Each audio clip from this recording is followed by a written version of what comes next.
Good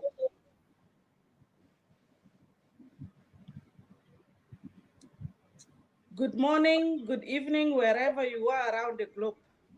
My name is Miklina Kenyi, and I will be your moderator for today. Welcome to this important discussion where we'll be discussing about the important contribution of South Sudanese women in the informal sector of the economy of South Sudan. Thank you all for joining us. The informal economy includes unregistered and unrecognized entrepreneurs. For example, the small individually or family-owned and run businesses in South Sudan. Women make up disproportionate percentage of workers in the informal sector because of the war. And it is estimated that 76% of the population of South Sudan engages in the survival activities, and 90% of those are women. It is also important to mention that many of the women entrepreneurs go into informal businesses or sector out of necessity rather than the opportunity, because they want to ensure that their children's school fees are paid or medical costs are covered, risking their lives and pursuing low-cost, unregulated, and unprotected income-generating activities in the informal sector. Before I could start our discussions, I would like to briefly introduce our great panelists. Today we have Honorable Dr. Anne Leonardo. Honorable Dr. Anne is a member of the East African Community and former advisor to the President on Agriculture and Food Security. Welcome, Dr. Anne. I will also like to introduce our next panelist is Honorable Dr. Betty Achan Ogwaro. Dr. Betty is an MP and a former National Minister of Agriculture in South Sudan. I wanted to say South Sudan provides a particularly unique opportunity for women in economic activities, and it shares international borders with 6 other countries. These borders are prone in certain areas and lack immigration regulation. Thus, much of the economic activities that occurs around those border areas goes untracked. My first question goes to Dr. Anito. What are the advantages and disadvantages to women in such situation? Well, thank you very much. I really feel privileged and honored to be part of this panel and being in the same panel with my sister, Honorable Betty Achan. I think we share a lot and we'll continue to share a lot. There are a few things that I want to emphasize regarding this informal sector. It's true indeed, in South Sudan, 90% of the people are employed in the informal sector, and majority of those are women. But it's very, very important also to realize that people who are operating in the informal sector have remained very, very poor. And that is a very serious issue to note. We need to look at the informal sector in order to understand it and find the ills, as you said, and the benefits, because it's until when we improve the performance of the informal sector that we'll see the condition of the women improve and their income improve. Something also unique to this informal sector is that they are indeed informal, they're unregulated, they're very small, they're being handled by the everyday person, you know, Nuswanta legamat, women who make legamat, women who vend vegetables, which are also, which do not last for a long time in the market. There are craftspeople who make beads, bed sheets, baskets, pottery. It's just like your ordinary people involved in it. It's very, very important. But these people are also exposed. They do not have income security. Today, you may be able to sell something. Tomorrow, you will not be able to sell something. When you fall sick and a few days you don't go to the market, it means you don't have an income. It's very, very sensitive. You operate in a very small scale.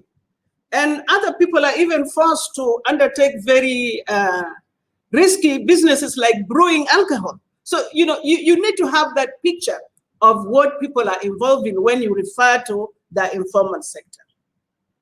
So the informal sector is also characterized by small operations. It's very diverse, so you cannot say, these women in informal sector and they'll be doing ABCD. They'll be doing 100 different things. So to think of how to help them, you also have to have that idea.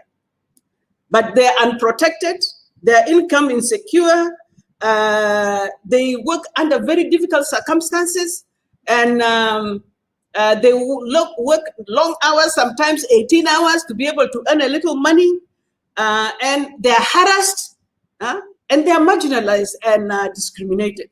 Those are things that are very, very, for me, very important to understand.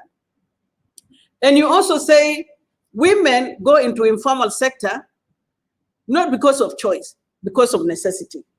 But the informal sector is flexible. If you have a baby, you can still make legamat with the baby on your lap and go to the market when you have time. If you are selling vegetable, you cook home first and then you take your vegetable to the market. Because of that flexibility, women choose to go there. Also because women cannot compete for the formal jobs in offices. They go to something where there is less competition. It is easily accessed. With $50, you can start a business in the informal sector. Nobody needs collateral. But also illiteracy and availability of access to this job. So really, there are a lot of things that we need to learn and take into consideration when we talk about the benefits and the disadvantages. The disadvantages are women are not protected, they are discriminated, they can be harassed, it is dangerous, hazardous. But the benefit is they can go there anytime with very little money, continue to earn income daily, to pay the school fees they need, to buy the food they need, to buy the pen they need. And that is why it's very, very important. It's flexible. And of course, you didn't say anything, but even the agricultural women, most of the women of South Sudan work in agriculture. Agriculture in South Sudan also remain in the informal sector, basically facing the same challenges, but also giving the same flexibility. Informal sector puts food on the table, increases income, also fights hunger. So to me, those are very basic and very important. Thank you very much.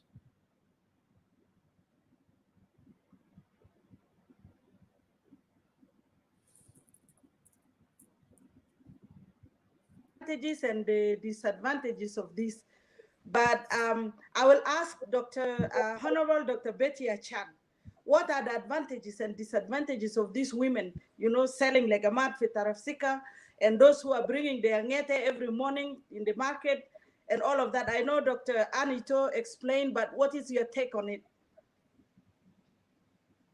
Well, I would like to say thank you very much, Maklina, for bringing me together with my sister Anne. As she said, we have a lot in common, and we also do a lot of work in common. Yes, she has really emphasized on what is informal sector. Informal sector is, it means it's not regulated, it's informal. So my take is similar to what she has said. It has a lot of advantages and disadvantages for the women. First, yes, it allows the women to go to the market at any time they want, because they are the ones who are regulating their time. They are not being regulated by anybody. Secondly, even if they have very little income, they can start their business with that very little money and see how they can move and improve. But that little money allows them to bring food and put it on the table for their children. But what would be the disadvantage for this? The disadvantage is that because it is informal, it is not regulated, and the women are always vulnerable. Particularly, if I look at Juba market, normally I walk around the market and see how the women are doing. You'll find these tax people who are not related to any town council, but they come in the uniform of town council and they begin to collect a lot of money. Recently, there's a complaint in social media that town council is collecting 10,000 per day, and town council denies that they are not doing that.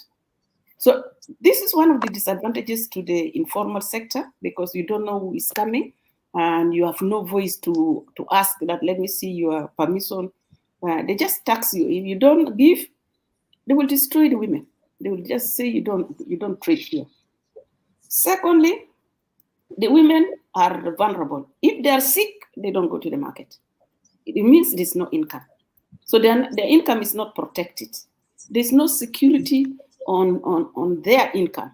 And also if there is a loss, like for example, these women who trade between borders, you have asked about borders, the women who trade between borders, if they lose their goods on the way, there's no security. They have no the insurance to protect their income. If they lose it, they have lost it. And then secondly, between borders, you also need hard currency or currency of the other country in order to trade.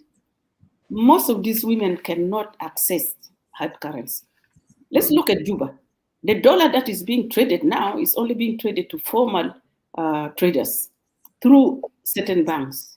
When these women in the informal sector go and say, okay, can you also exchange our money so that we can buy things, goods from Uganda and bring it? They are told you need to have a tax number, you need to register, you need to work. There are a lot of conditions and they cannot meet it. So they lose out. In the end, they end up really trading very small. They cannot progress. And trading small means these women would never improve from this small business to medium size. They would not improve. The other problem they also face is that if there is, for example, an outbreak like the disease we had last time, like corona, these are the women these are the traders who are hit most, the informal sector. Because the government closed up, these women have nowhere to sell their goods. They have nowhere to earn incomes. So, but if they were in an informal sector, maybe they would have had a shop. If the shop is closed up, they will have some dry ration that are still, that can be locked up in the shop, that are not spoiled easily. And then the fresh one, they can either give away to the neighbors or not. But these are women who are mostly dealing with fresh things, things that are easily perishable. So they have no protection. They have no health insurance. They sit in the market, they sell things, people who come and go. They don't know who they are contracting diseases from. These airborne diseases. They have no health insurance. So informal sector is good that it allows women to put food on the table, but the disadvantage is that it also puts women at risk. They can easily lose their income. They don't have support. They don't have insurance. So they are vulnerable. Thank you. Thank you so much. As we all know, like South Sudan, informal economy depends greatly on imported goods that would otherwise be inaccessible to citizens, rather than the sales of nationally manufactured goods, which are limited in scope. In your opinion, Dr. Ann Ito, how much does this current informal economic activities affect the country's gross domestic products, the GDP? Well, thank you very much. That is a big word for me, but I know that it's a measure of the performance of the economy, and in it, they are supposed to include all the actors, the production by in the informal sector and the formal sector. But the way it is, I'm not quite sure. And of course, the informal sector contributes a lot because that is where the livelihood of people is. But in terms of fair representation of the informal sector in the GDP, I really doubt whether the institutions we have is capable of measuring the actual contribution of women in producing goods and services in the informal sector and measuring it accurately to have it reflected in the GDP. Because the way I see it, 90%, more than 80% of the people in South Sudan are involved in agriculture, which is also informal sector. Mm-hmm. Most of the productivity is from there. The GDP also reflect wrongly because it's, we depend a lot. The government depends a lot on the oil sector, and that seemed to make us look like our economy is doing very well, whereas we are actually not doing very well. So I would say agriculture should contribute a lot because it's part of the informal sector, but I really don't know how well it is reflected, given the fact that the statistics we need to be able to calculate may not be available at the moment. Or it's not being, I don't know since when we did the GDP for South Sudan, but I think it should reflect a very good proportion, but I'm not so sure, how that is reflected in the GDP. Wow. It's something that we need to ponder on. And as a country, we need to really think towards how we can measure all these informal products that we are engaging in and the businesses, the activities. Dr. Honorable Dr. Betty Achan, what are the implications of South Sudan's policy of not measuring this informal economy?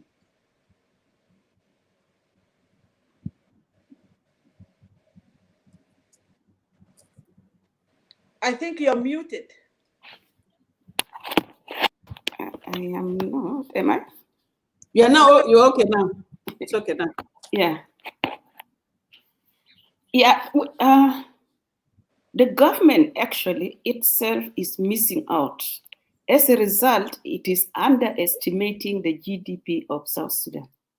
Because at the moment, as Dr. Han said, there's no statistics that counts on what is going on, what production is going on in South Sudan, apart from the oil. So the GDP is actually measured mainly on the oil. Now, agriculture, we tend to sing the song that agriculture is the mainstay, but agriculture's production is not being measured. The government has not taken steps to measure the production that comes out of agriculture and what the people who are in agricultural sector, 90% of the women are in the agricultural sector because they're in the rural areas. But out of that, the government is not measuring the income that comes out of agricultural sector. They have not set up a way of measuring properly GDP apart from oil. Even the minerals, the minerals now, like in Capoeira, there's a lot of activities going on, and there are women in that field. Mm-hmm. In Tukudum, there are a lot of women going around with this gold measured in I don't know in what. But the government is putting a blind eye and they think oil is everything.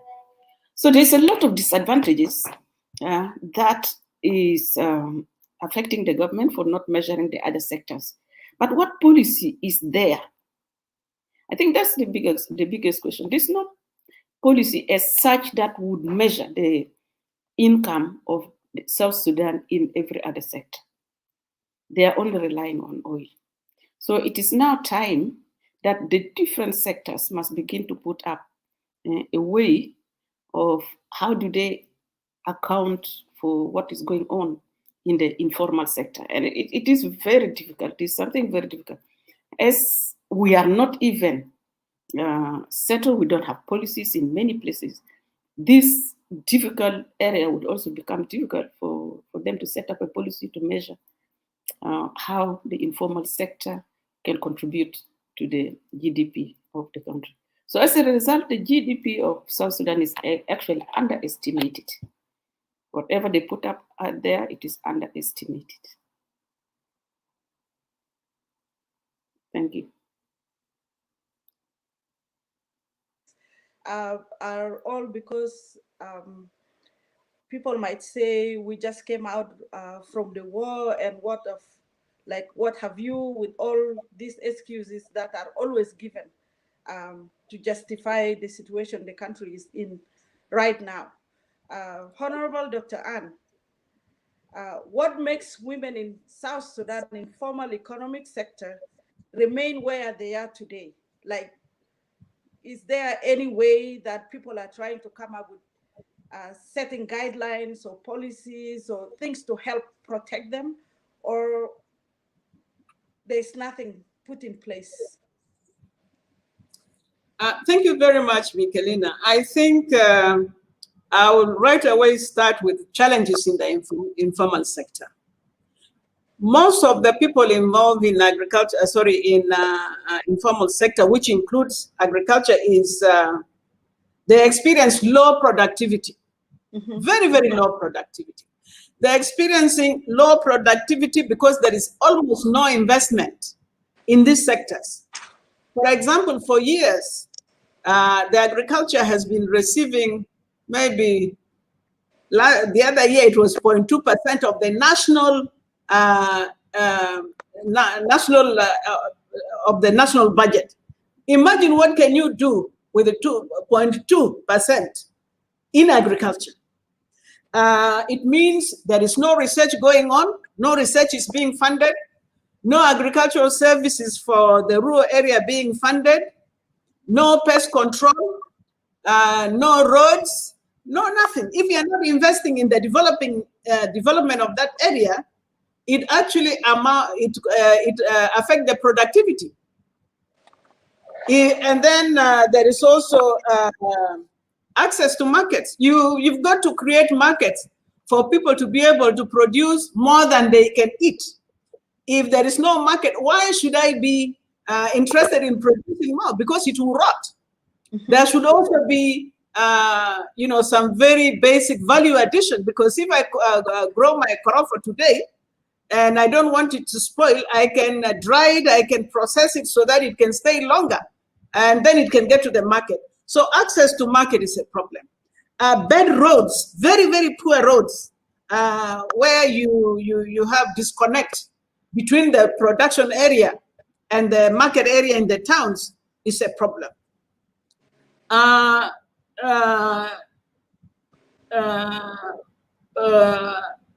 Things like seeds. You can have seeds. Traditional one is good. It may be resistant, but with the traditional seed, you may get 1 bag from an acre. But if you use good improved seeds, you can get 10 bags, 10 times more than what you get from local seeds. Those are things that the government need to look at. Research, give people options, and then also access to credit. I may say that I want to move from hose to ox plow or tractor, but I don't have the money. But I know in 5 years' time, I'll be able to make the money if I get the right technology. But here, very often, there is no access to credit.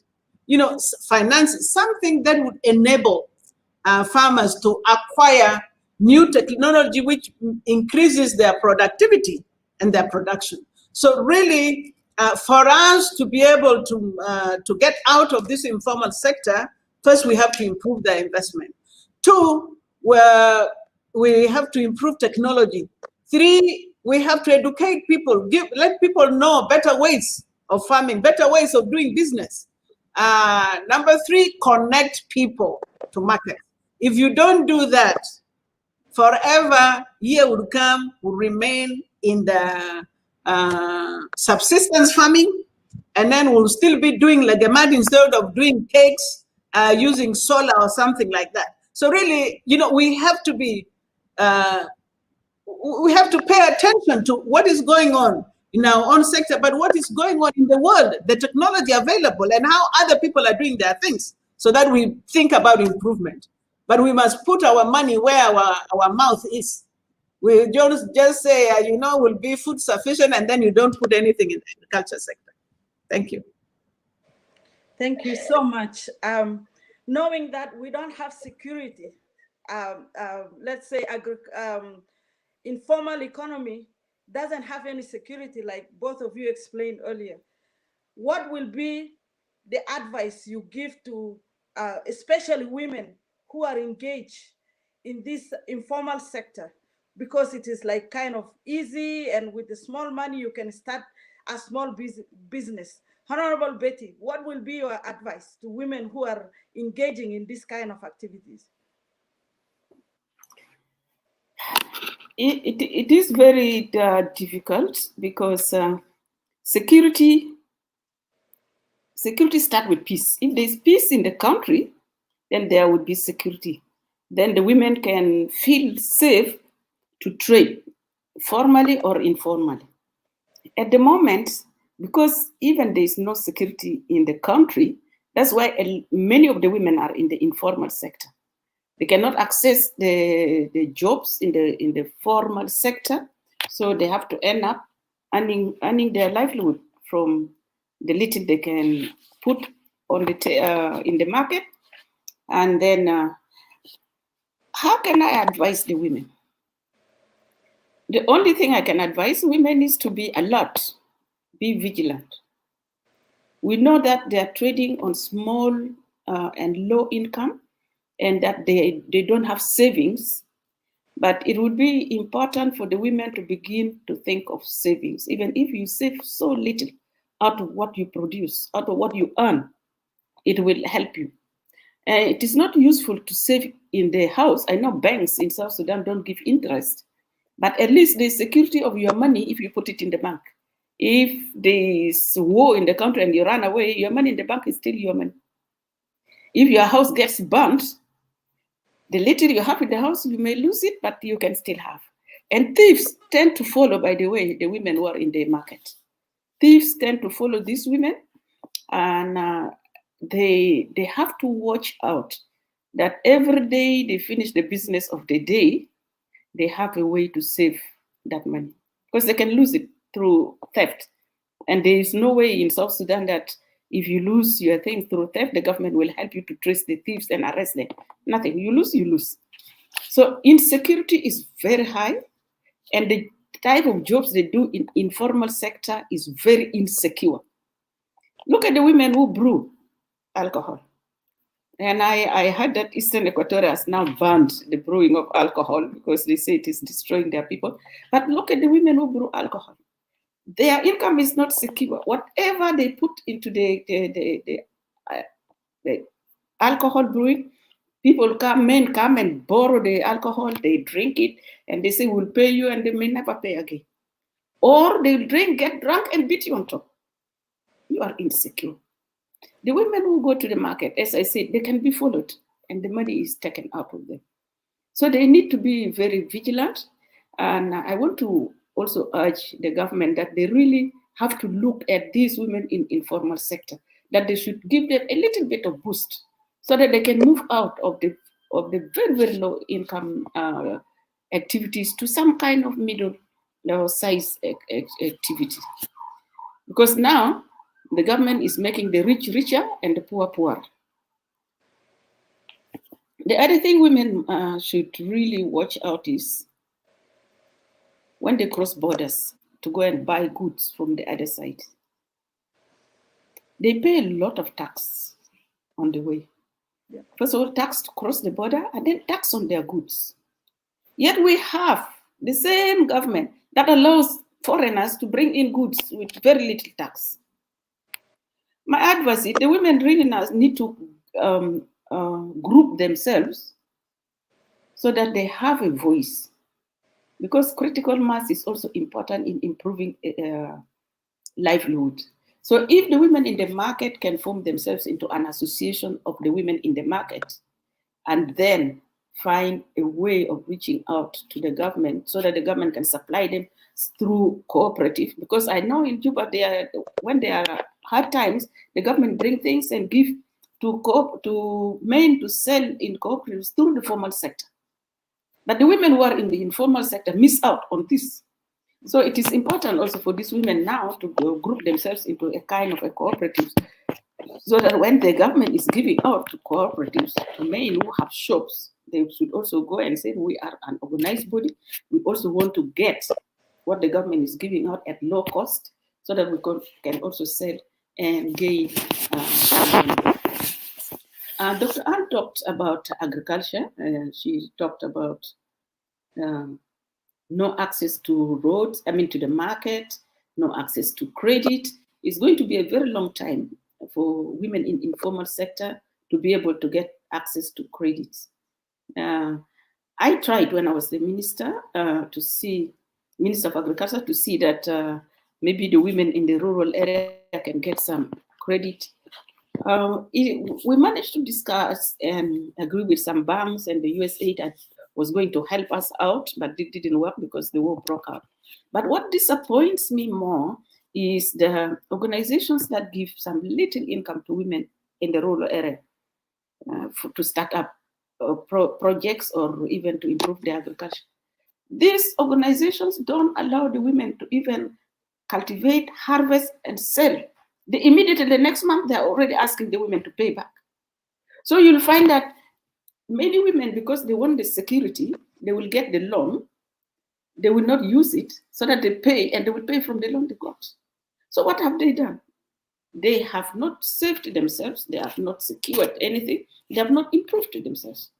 So there needs to be studies of this and ways of how it can be improved. Because if we say informal sector can continue to go on, women will put food on the table, women continue to put net on the table every day. Because what they earn cannot improve their lives. It will allow them to eat a meal a day, but it will not allow them to improve their lives. So it is very important that we have a government, and that government should take this serious. We cannot just think that agriculture is the mainstay and we keep them cultivating with horse. They will not improve the acreages they cultivate. Because labor is also very, very expensive in South Sudan. You cultivate more than 1 acre, you need labor to help you to weed in time and harvest in time. Otherwise, you are losing all this in the field. So I would say let women begin to also kind of group themselves. If they are in the market, let them group themselves as market women and form a cooperatives. They are in agriculture, they should group themselves. And the Minister of Health, Minister of Agriculture should begin to go out and help the people. Minister of Finance should not continue just financing the rich. They should really look at how they can help and finance the poor. We have this Women Economic Empowerment Fund in the Ministry of Gender. The RRCs is coming to an end, and this empowerment fund has not been used up to now. So I also urge the Minister of Gender to look out at why is this fund still sitting on paper. We want this fund to get out and get the women into better status, so that even if they are in informal sector, but they would be in a higher level of informal sector, not where they are. Otherwise, we will continue being informal and low for a very, very long time. Thank you. Thank you. A follow-up question.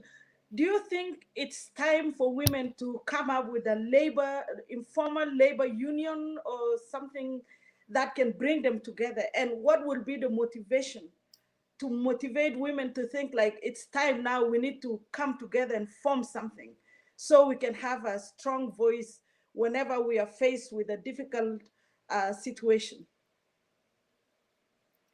There is already a labor union which women can join. There is a labor union which women can join, and there are also a lot of men in the informal sector. So if they join that labor union, they can also discuss with the men who are in the informal sector and see how they can improve. But yes, it is important that the women should begin to really form themselves and begin to have a group of women doing a specific thing as a body. By the way, I initiated the Cooperative Bank of South Sudan, and we agreed with the Cooperative Bank of Kenya to bring the Cooperative Bank of South Sudan into South Sudan so that it can help, especially the informal sector, so that it can help them to move from where they are. Today, the Cooperative Bank, I don't think many people know about it. Not many people know about how they can help or should help the people, especially the women who are in agriculture. So if they form themselves into a body, the Cooperative Bank have something they call SACCOs, where they help groups of people. They can borrow from the bank and also pay back, but they have to have a bank account within the bank so that they can every month put on something in that account.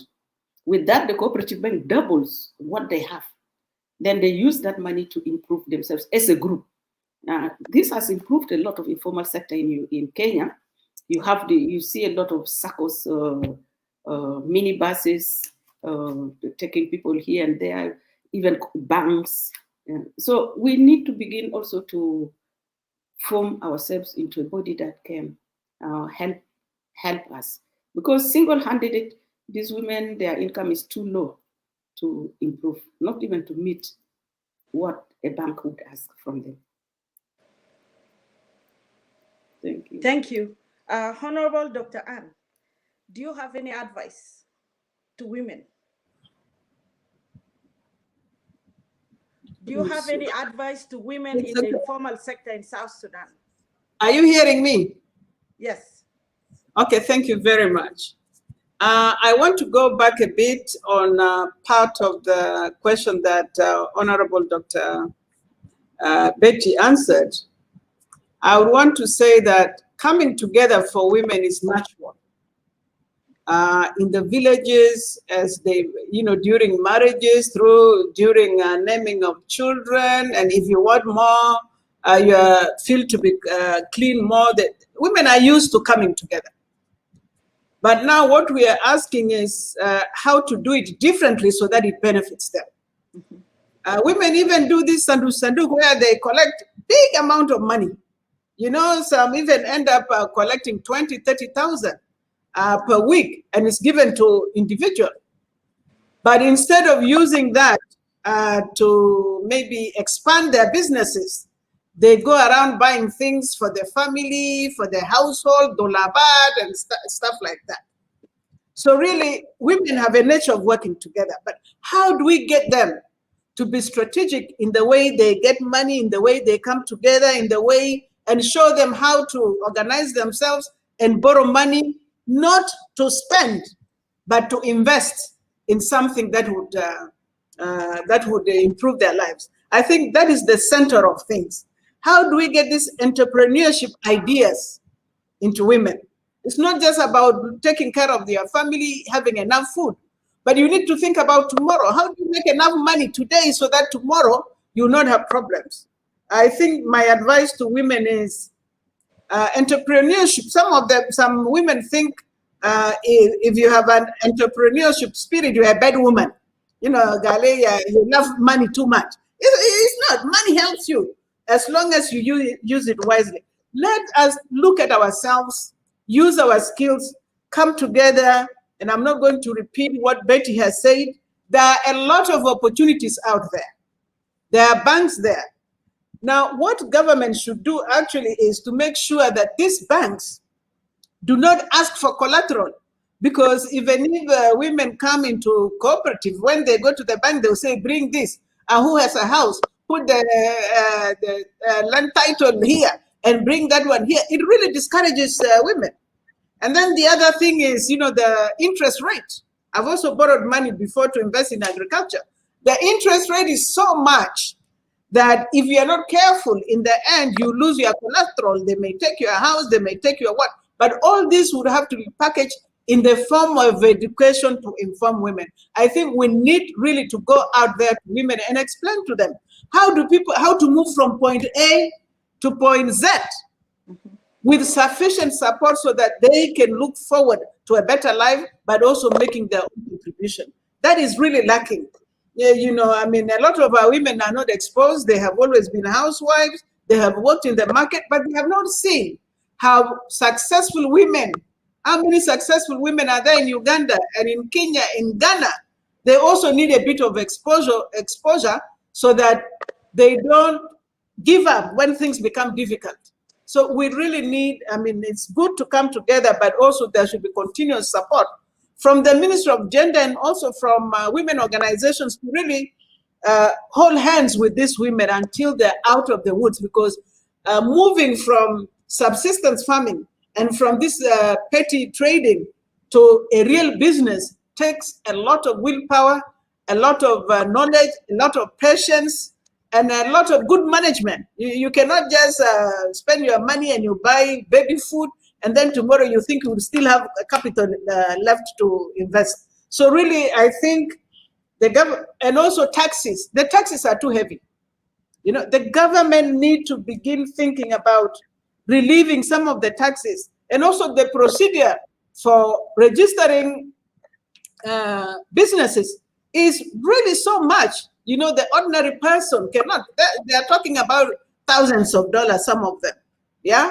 And then the procedure, you know, moving from one to the other, it takes a hell lot of things. So there are a lot of things that the government need to do to ease the process of establishing a business and remaining in a business instead of being taxed until you fall dead and your business also falls dead. So I totally agree with the Honorable Betty.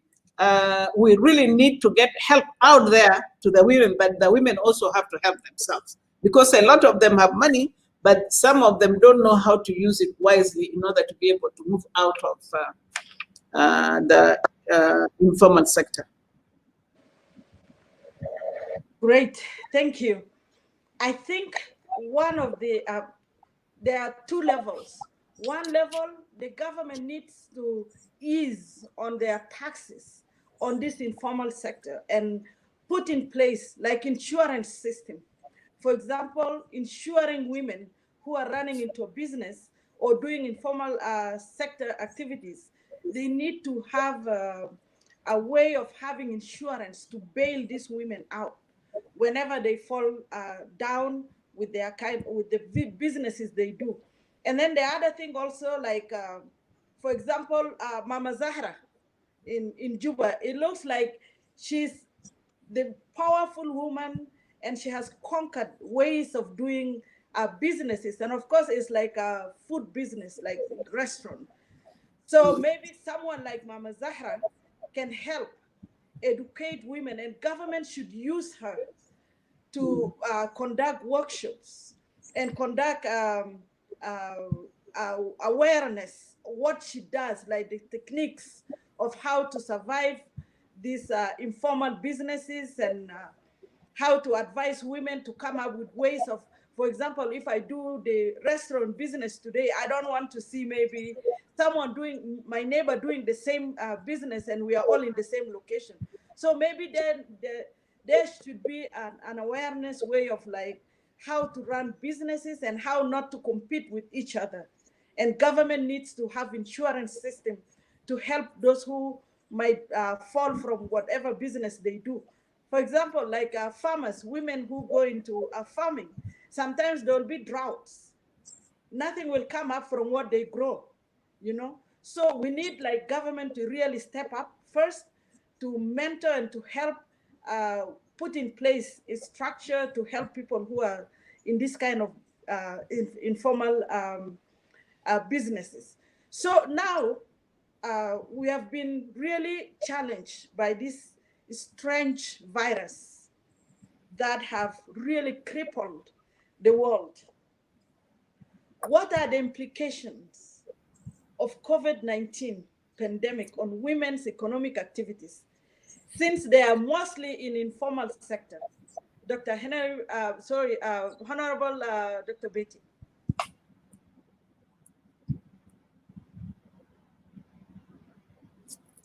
You are muted.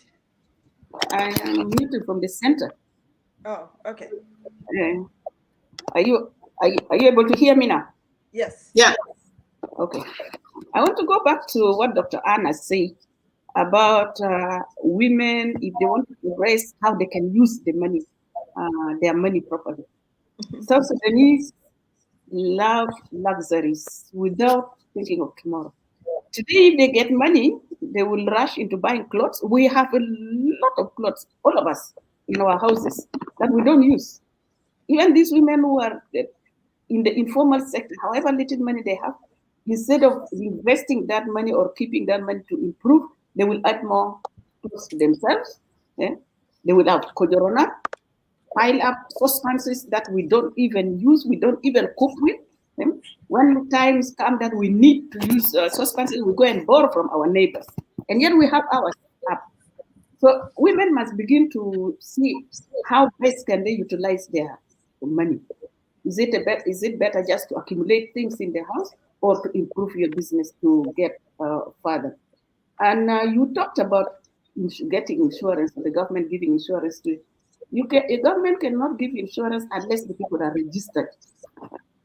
However informal they are, the government should find an avenue to have everybody registered. For example, people in agriculture, those who are farming in their various locations should register so that agricultural bank should know who to help and where to help. But it cannot be random. So that's why I continue to say, let them group themselves and register and say we are a group of farmers, we are informal, yes, but we need improved seeds, we need improved even ox flour rather than horse every year, FAO producing, the distributing horse. The people have the horse, but now they need improved seeds. So now, when we come now and move on to the disease, the COVID-19, how has it affected the people in the informal sector? I think the people who are affected most are the people who are selling in the markets because of the lockdown. Now, when they were locked down, those who were making tea along the roadside, their business was closed. Because they couldn't make tea, there would be no customers, and the government wouldn't allow them to sit and make tea. Those who were making ligaments, their businesses were closed. Because they were told, now the disease, you are not allowed, you will spread disease, people will not come. There was a lot of cry of women. They lost businesses. And now some of them cannot get up again because the little they had disappeared. What they saved, they ate through the lockdown. Now, how best can this type of women be helped? Because the COVID is not one person thing, it was not invented. It is just the world from itself affected. But it affected people in informal business a lot, and a lot of them were women. Definitely, even up to now, they have not recovered. The world has not recovered from COVID. So even the women in the informal sector, a lot of them have not really recovered. So this disease was an unfortunate thing, especially to the women in the informal sector. Thank you, Dr. Anne. Yeah. What is the impact of this COVID-19 on women's activities, since they are all involved in informal sector? Well, thank you very much. I will not differ from what Dr. Betty has already said. It has had very serious impact. From health, there are some people who are not even able to buy aspirin for their children, to having no food at home. And it doesn't end with that. There is also, increased gender-based violence because, economic hardship always produces the worst in a human being. So you find a lot of abuses and things. But there is also trauma and depression that really is very rampant, and we are not really seeing. So it has had very, very grave impact on families. In addition to closing down businesses. But I'm actually questioning the rationale for government giving loans or supporting very big businesses to go and get so-called essential commodities from the neighboring countries to bring home when their businesses have not closed at all, leaving women and people in the informal sector without any support at all. In other countries like Kenya, Uganda, they do. They try to, support. They even distribute food to be able, to make sure that, households who depend on this informal sector don't go hungry. Yeah. There is always support to help these people involved in the informal sector stand on their own after the impact of the COVID. So my suggestion is that they are affected, but they cannot get up on their own. Something needs to be done to be able to help them. If it takes them to organize themselves so that they're cooperative, let that cooperative be treated seriously so that at least they get some basic capital so that they can restart their businesses again. After all, they have the skills, they have the knowledge. Some of them may even be having the tools of the trade, except that they do not have cash to run the business. It's very, very important. And I'm wondering why the Ministry of Gender and Social Welfare is not even raising that, because that is in their portfolio. If you care about the welfare of people, you should be thinking of innovative ways of raising them up when they are falling down the crack, because that is what is happening now. So there is a lot that can be done. And in fact, helping this, I'm not saying handouts, but there are so many ways of helping people to stand on their feet. And I think this is the time to do it so that we don't get more people insane, depressed, going mad, going sick, even dying. Many people are dying because of depression, and they've given up on life. And that is all due to COVID impact on them, and there being no support at all. Thank you very much. I have a follow-up question. Like South Sudan or South Sudanese are known by relying on the international aids. Like people are just waiting from the international community to give us aid, to help the country out, to bail us out, and all of that. What would be your comment on the participation of women in the livelihood of their families, in regards to this, like when we want the government to help women with ensuring the businesses they do. And then the government also has no money. They are also relying on the foreign aid to give them money. So what will be your comment on that, Dr. Anito? Oh, okay, it's to me. I thought it was going to. I just want to be honest. I hate AIDS. These aids to people do not go without cost. It has very high costs. Where we are today is also partly an influence of dependency syndrome. If you go to places today, you find that people don't. I mean, what would make me buy tomatoes coming from Uganda when there is rain and you go along the Nile, you don't find any crop, not much. It's like there is no insecurity there. There is plenty of water, but we prefer to allow the water to go to Egypt and the soil to remain like that rather than produce anything. So AIDS actually produces dependency syndrome. But where we cannot help it, everybody knows women are very central to the households, and as it is now, even in the informal sector, they are the ones, especially when the salary is delayed for 6 months, and the salary is only 3,000, which cannot even cover the cost of transport. It is the women who find ways of raising money to support the household. So if there is going to be any aids at all from anywhere, I'd rather it is designed in such a way that it targets women, because this is where it's most needed. This is where it will be well utilized. But I also don't like aids that is forever and ever. You bring hosts today. Hosts should last 3 years, but every year hosts are coming. Seeds, once it's brought, should last some years. But every year, now for almost 50 years, seeds are coming.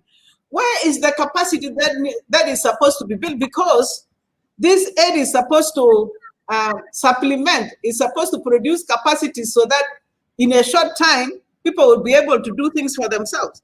If people are going for hoes all the time, it means there is something seriously wrong with that system of providing aids, humanitarian assistance to South Sudan. And we need to revisit that and make sure that it doesn't become a way of life. Yeah, Jama. It's now becoming a way of life. AIDS actually depresses production. If you give food aid here in Juba, in less than a week it would arrive here, and it will keep the market there. People will stop buying from the local local farmers, because the cost will be the actual cost of production, but distributed food are almost at zero. So I can sell a bag for 50 pounds, but a farmer who has produced a bag will ask for 100, because that is the worth of the food. So if you have the two of them in the market, the other one will kill the other. So really, we need to look at the disadvantages of AIDS, but if we must have it, it must be targeted properly. Thank you. Honorable Betty, what's your take on this? Well, thank you so much. Honorable Dr. Anne has really spoken from her heart. I agree totally with her. I don't like AIDS, especially food AIDS. I don't like food AIDS that last forever. And every year in, every year out, we have to import food that is distributed to the people. Number one, it is very costly. People think these are aids free of charge. It's not. The government pays. The government pays and pays at very high cost. Secondly, some of the aids are tied to the country that give the aids, what they call the tied grants. So they are tied. They have to be bought from a certain specific country, which the country that gives the money approves. It has to be managed by specific people, which is approved by the country that gives the money. So what type of aids is this that is not flexible? So most aids are not flexible and they are not useful. You give, look at the people in the camp, they receive aids in terms of food, some cups per person, and it's not even enough to take that family for a week. And then they would wait now the next time distribution is after a month. No, let it be said we will give you support for a specific time.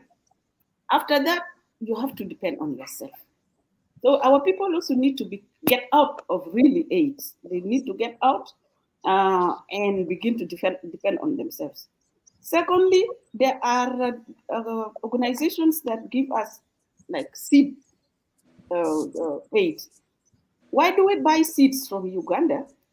And yet, some of these farmers, when I was Minister of Agriculture, I stopped it because some of them come and buy our own seeds. They take and clean it up in Uganda. FAO go and buys it from them and come and bring it to us as aids. No. Why not buy from our farmers? Why not enhance the farmers of South Sudan to begin producing proper seeds themselves, so that we have seeds that are produced locally, that are used to the environment, that the people know it is improved the way they want, and everyone must take time to train the people who can produce improved seeds that can be bought off them and then distributed to other areas. And thirdly, what do we know about this? For example, food aids. What do we know? How is it treated?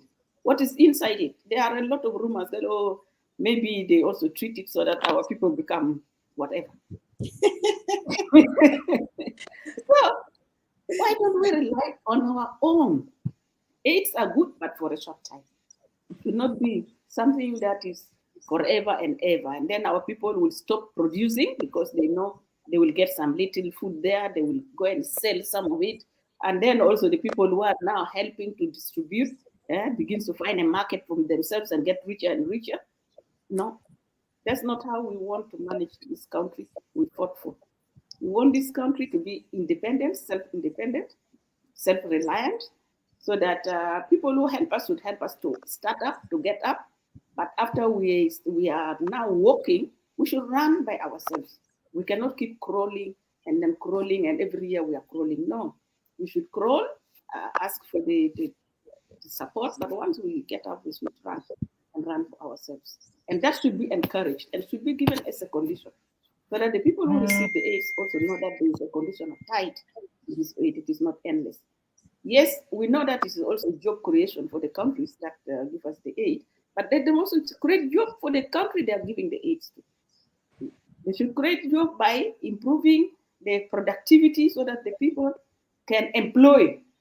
If people in agriculture, they can employ others to work for them, gain some money, also improve, produce, and then we have food self-reliance. We don't want to be importing food from Uganda that have a lot of chemicals, tomatoes that is kept on a shelf life for months. What chemicals have they put on those tomatoes that don't rot for months? Have we asked ourselves? So it is important that we get aid, but we have to get aid for a specific period, specific thing, and then from there we need to begin to pick up and run by ourselves. And the government cannot always rely on aid every time. Why? Why do they allow people to pocket the money that the country has and not that money be filtered into the people? Because if the money we have, if it is distributed to the population is what? 11 million? The money we get from the oil, if it is distributed to everybody, maybe everybody can get $500 a month. Is that not enough to run a business for a family? But why some people pocket millions and some people go without?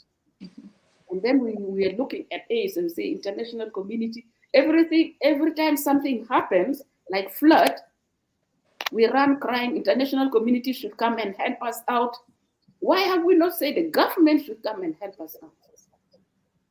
Then the government, it is up to the government to negotiate with the international community, but we must call the government, not call the international community. So aid is spoiling us and we don't want aid. I don't like aid. I like it for a short period. I like it to enhance the people. I like it to have a startup, but after that, people must stand on themselves. Great. Thank you. Honorable Dr. Ann, what's your final take on this? Thank you. I left out something that I think is very important. It goes with the emphasis that Betty is trying to make. You know, occasionally, when there is hunger and the government does put some money aside, it's normally given to people. Traders to go and buy food from Tanzania, from Uganda, from Kenya, and they're in millions, 10 millions, 15 million. Just compare this. If that 15 million were invested into the area of agriculture, in a year, there will be so much produced. And then if there is market and all the food that has been produced is bought, next year farmers will produce more. So really, the problem is whether we want to get out of AIDS or not, because we have sufficient money to actually empower our farmers and set up and improve the value chain so that farmers can produce and it goes straight to our market. There is money. Instead of buying food aid from Tanzania where you are going to support the economy of somebody else, why wouldn't you give that same money to our farmers to produce so that the food comes to our market and circulate? And you support the farmers so that next year they would have saved money to invest on their own and they would have faith to produce because there is market. So really, most of the time is our choice of policies. The reason why we are still in food aid is our choice of policies. We don't put money where we should put it. I think that is very, very important because somehow the government must make a choice as to whether to remain food dependent or be able to produce at least enough for its people, if not for export. Yes. I think we need to tackle this from different corners, like from the corner of like planning ahead of time, and then ensuring that we are going to do this kind of business. We need the insurance in case of droughts, and then in case of unexpected, any kind of disaster or any kind of hindrance that will block women from excelling and from doing this kind of informal economy activities. What's your final take, Honorable Dr. Betty, on our discussion today? I think I want to encourage women that yes, it is very good that they're in an informal economy, because if a woman is financially strong, that woman has a voice and a choice. She can say, I don't want this, because she has the voice in the house. She can say, today, instead of eating janjaro and tomorrow janjaro, I can eat meat. She has the choice because she has the income. However, informal economy is very insecure. It will not progress our women. Our women will labor very hard. Although people say, oh, they put food on the table, they don't put the appropriate food on the table. They put food enough, yes, for a day, yes, for the next day, yes. But is that food nutritious enough to help the family? So we need to support the informal economy so that the women who are in this sector really get economically strengthened, so that they improve their activities, whether it is selling, buying and selling in the market, like what we see in Juba. Women buy from those women who bring net and what from the village and they resell in the market, or they buy from the traders who bring things from Uganda, matoke, tomatoes, and resell in the market. Or the women who are in agriculture, and agriculture is the most important sector that I would advise the government to really put money into agriculture. There is 25 years master plan in Ministry of Agriculture, which talks of every sector, how to improve every sector, from the man in the village there who is doing 1 or half an acre to the man who is doing 100 acres in rank. That master plan talks about it, how to improve the man who is doing half an acre to become a man who does 10 acres a year, to improve there. Also, how they can improve their production, harvesting, storage is another thing that we normally don't talk of. We lose a lot during post-harvest because there's no help to the farmer or support in terms of training, in terms of storage, in terms of insecticide to improve. There is a chain of things that needs to be done. I would urge Ministry of Finance to begin to look at sectors which really can improve economy of the government. Because once we improve the people, we help the government. Automatically, the government will become relaxed because they will not be stressed, begging all the time for other countries to support them. Thirdly, the government should not look at oil only, as if this is the only thing that can break the GDP. Let them also look at other sectors. Agriculture, we have emphasized a lot of it, but there are other sectors. There is a lot of informal economy or informal trade in minerals, like gold, like other minerals. They have finished our timber.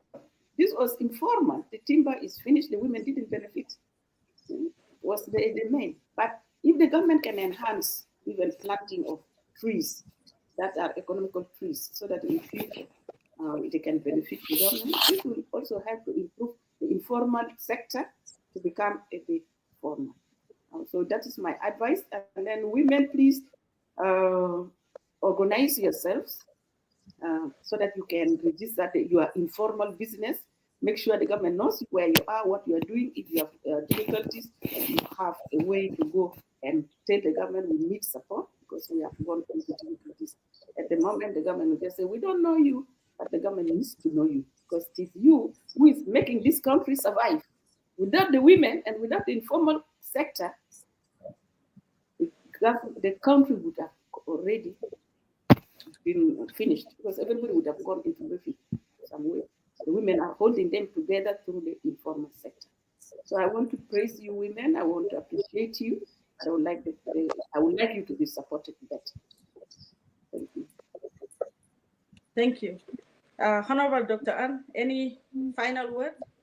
Yes, sure. Thank you very much. I have a few things that I wanted to express. Number one, women should not be afraid to be financially independent, because after all, this is in the interest of the whole family. And it's just old school if anybody says, you know, a financially independent woman will not respect the husband, and then it will lead to divorce. It's not true. It's not true, because we have had a president. During the war, what happened? Most of the men had gone to the front line. It is the women who will produce the food. They are the ones taking care of the old ones and the children. They were even the ones who buy clothes for their husband. Why didn't they divorce their husbands then when they had nothing? Eh? It is love. It's not, you know, whether who has money or not. Secondly, in this time of inflation, and when salaries are not paid in months, you know, a lot of, you know, for women, there is, you know, they will do all their best to find something to take to the market.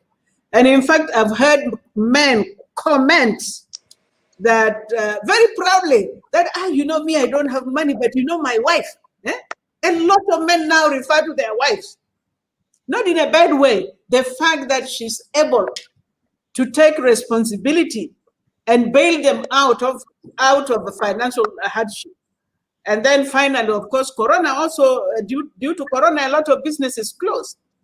But women find ways of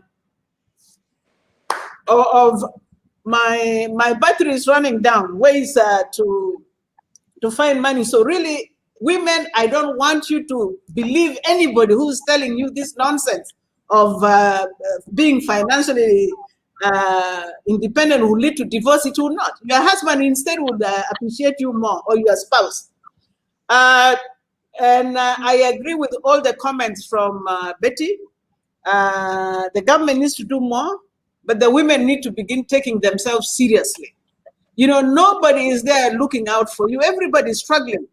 And in fact, they're used to you women being at the bottom of things. If you don't lift yourself, nobody is going to turn around to see who is on the floor. They will just walk past you. So really organize yourself, get some support, somebody who can talk to you to, you know, to enlighten you about businesses, how to register cooperative, how to get skills for doing this, how to get skills to do the other business. Please look out for assistance. Don't think you know everything. There are some times, you know, at most times you need somebody else to teach you a few things. So it's very, very important that we don't stay in our houses. We need to share ideas. We need to stand by each other. We need to look forward. We need to claim the future. The future is ours and our children. So don't sit back and wait, but get out there and do something that would benefit you. I will not repeat the part about government, because I think Honorable Dr. Betty covered it very well.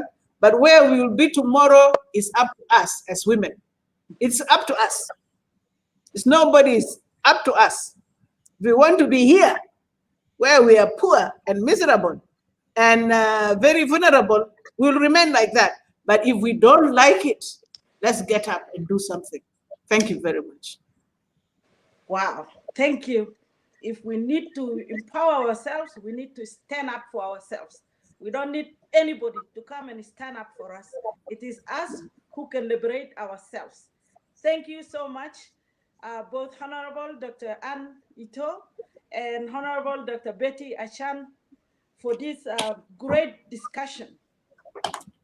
Before we come to an end of this interesting discussion, I would like to thank our great panelists. Of course, I mentioned your names, for participating in this discussion and enlightening our women about the tricks and techniques and ways how we can liberate ourselves. My big thanks to everyone out there who tune in for this discussion today. I would like to thank our team members working behind the scenes, especially the UN Women in South Sudan for providing the internet, for our great panelists in Juba, and safe space for this discussion. We have now come to an end of our show.